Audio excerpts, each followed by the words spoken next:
Hey guys, so today I'm doing a comparison of these RDX F-7 synthetic leather gloves and the Venum Challenger 2.0 synthetic leather gloves. I'm pretty new to Muay Thai. I've just taken 4 classes by now, and I'm at the point where I needed to get some hand wraps. I got them on. I'm going to try some fitting with and without hand wraps on. And I needed to get some gloves for bag work. So I'm comparing these two supposedly higher quality, cheaper options for gloves, and to kind of see what fits my hand best, and what might be a good option for you, or just really for me, because I don't really do these videos that often. So anyway, so we'll check them out. Anyway, so RDX F-7s and the Venum Challenger 2.0s are both about $45 to $50 on Amazon. I found them both. They both came within like 2 days. I actually ended up ordering these because these were delayed shipping, so I was like, I need them for my next class. So they came at the same time, which is pretty cool. So anyway, some of the immediate differences and similarities, they both came in pretty similar packaging. Both gloves together inside of, here's the Venum bag. Same kind of deal for the RDX bag. They had a whole like, make sure it's not a fake kind of packaging on the outside. And RDX had a little like tracking thing here that apparently you can, if you activate the tracker, you can get like 10% off your next purchase. So if you're getting more pads or things from them, that'd be cool. But anyway, immediate impressions, they both are a fake leather. This is considered Maya hide leather, where this is advertised as just a synthetic. Immediate impressions is I just kind of feel it. This on the RDX feels a little bit more firm, more adhered to the glove, where if I try to like bubble it up, it does pinch a little bit, but it doesn't, ruffle too much or stretch too much. Whereas with the Venum, there's an immediate, this is like, I can kind of pinch this. It's immediately already detached from the glove, from the actual padding. So that to me already just feels a little bit cheaper, but I haven't done anything with these yet. I've already tried these guys on, so I haven't done anything here yet. Other things, you can kind of see where the light's hitting, just some of the cinching here on either side. Again, this is more of a snugger, kind of more closely adhered and stitched, as opposed to the Venum. You can see the stitching looks, well, actually you can't really see the stitching in there, but again, it just doesn't feel as secure, which is actually kind of consistent with what I have been reading, so that's pretty cool. Both have a fully attached thumb, which looks to be real leather, but I can't tell. They're both advertised as fully vegan. This guy feels a little bit looser and almost kind of papery, actually. You can kind of hear that. A lot thinner than, I guess they're both kind of thin, but it just feels a little bit odd. The cuff itself definitely is more bendable than the RDX cuff. You can see just how padded that is. I'm struggling to get it to bend, which in the long run I think will be good for a longer break-in, but right now it's pretty uncomfortable just because of how it kind of, lays flat on your hand instead of forming around it, like I'm assuming this will. Other things to note, since they're both fully synthetic, this has a mesh inner, which is supposedly better for aeration and less sweaty hands. This has just the holes, which maybe won't be as good. And you can see some double stitching on both, looks pretty good. On the inside here, just the stitching right here, as opposed to on the thumb here, looks like there's some more intuitive welts. I don't know the whole purpose behind that, apart from maybe, no, I don't know. But anyway, so let's try it on. You can see right here where the cuff is a little bit more flexible on the Venum glove, as opposed to on the RDX glove, it's a little bit more stiff. And you can even see right here, there's a lot of padding around the whole collar on the RDX glove, which for me, my purpose is for bag work. That tells me this is going to be better to support my wrist. And on top of the cuffs, or the wraps, it's going to be really nice, I think, or maybe uncomfortable, not sure. This does have some good padding, but it feels more readily cushy, and definitely not as thick, like I mentioned. So just something to consider. Inside the hand, I don't know how important this padding is, like on the inside of the thumb and stuff like that. This feels pretty, not cushy. It just is there. There's padding there. And here, this is a little bit fluffier on the inside on the RDX glove. So a little fluffier, a little cushier. So let's try them on. So first for the RDX glove, the F-7. Like I said, it's really stiff, so getting it on, a little tough at first. You can kind of see, this is the 12-ounce glove that they told me I need for bag work. So great.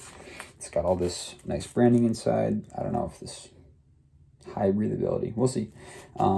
Handmade, logo, all that good stuff. It's upside down, but you can see it. So I'll strap it up. And you can kind of see here, my hand, I can move it pretty well. There's no grip bar inside, which is nice. For Muay Thai, you want to be doing your clinching. You know, good padding up on top, very firm padding. It's a snug glove. My hand feels very tight inside, not uncomfortably tight, but pretty tight. And since I can move, that's great. You know, lots of solid padding right here for your, you know, your hooks or your whatever you got to do. And my hand feels pretty well supported. The cuff does come down to the middle of my forearm, something to notice. And again, I haven't tried these on yet to see a comparison, but that is a little bit further than like the bags or the gloves that I used, my only training session that I used the gloves. So just something to notice there. So that's that with the hand wrap. Feels pretty tight. I have pretty, I don't know, I guess I'd say skinny, long, skinny fingered hands. So this fits okay. And I really feel like it's going to be a longer break-in period for me just because of how stiff this leather is. So let's try that out. Let's get the Venum glove on.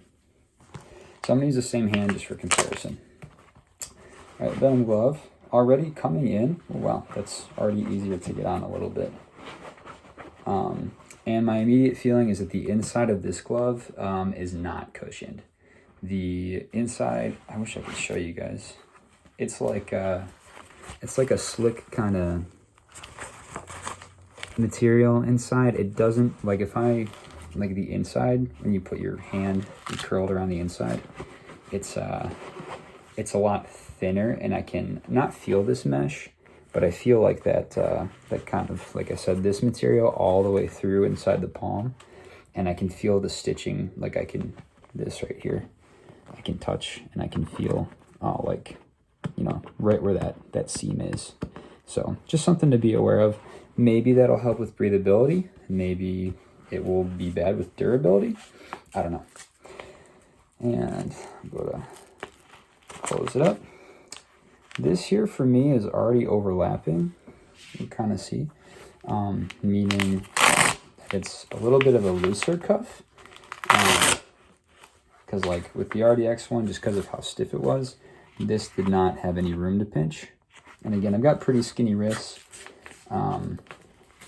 but it closes nicely. And it does feel secure, mostly around this part of my hand. It feels looser up in here, and like where my fingers are, my thumb. I'm sure, and like as I, you know, kind of slide it, it's a little bit looser, maybe a personal preference. And as I hit my hand, not very hard, I do feel my hand shift up and slide up a little bit. I actually can feel my fingers, like my cuticles, rubbing against some more of that stitching on the inside upper. So like if I were to, you know, tap right here, I immediately feel that impact. If my hand's kind of, you know, closing in on itself, touching the inside, but then also kind of rubbing against this on the outside too. I don't like that feeling. So I don't know, side by side, just immediately trying it on. The RDX glove is definitely snugger, but it feels a lot more comfortable. My hand is noticeably less hot in this in the minute I've had it on than when I had this on, even for that like 30 seconds. So something else to notice. Let's see if I can get this on. They're stiff. I don't think being stiff's a bad thing though. I mean, because these are gonna take quite the beating, and I'm gonna need to break them in over time. So having that kind of, I can figure out how to get this on. Having that kind of extra padding might be a good thing. Again, if I can get it on. That's maybe my biggest downside right now. So there's that. I'm gonna keep these, so. Yeah. Well, if I can get it on, then that would be helpful. But so far, just the inside, it's got like a nice kind of like microfiber suede type material inside, more cloth, not suede, inside, and that feels a lot more comfortable. So I'm going to be keeping these just because the padding's thicker. It feels more comfortable in my hand, or like with my hand in it. And like I said, it just feels like it's more high quality construction. So that's really cool. I like the fact that there's some good stitching all around, and I really like the fact that I don't feel my cuticles rubbing against the inside of the welts. So yeah, I'm gonna keep these. But these, I don't mind them. I'm not gonna keep them. So I don't love them already. They're pretty cool. I like the red, pretty sharp.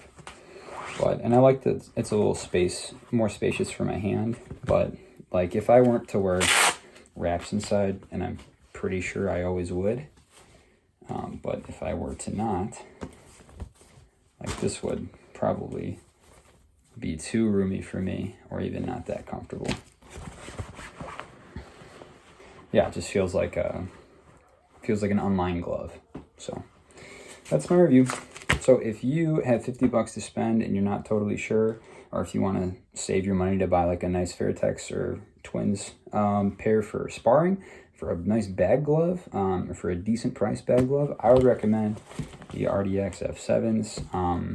I think I've already said why. So anyway, I'm brand new to this sport, and I'm really excited. I've been learning a lot, and my community has been really helpful and inclusive so far. So that's been really cool. And I'm just excited to see how it keeps going. So I hope this was helpful, because I really didn't know where to start. So that's that. And yeah, cheers.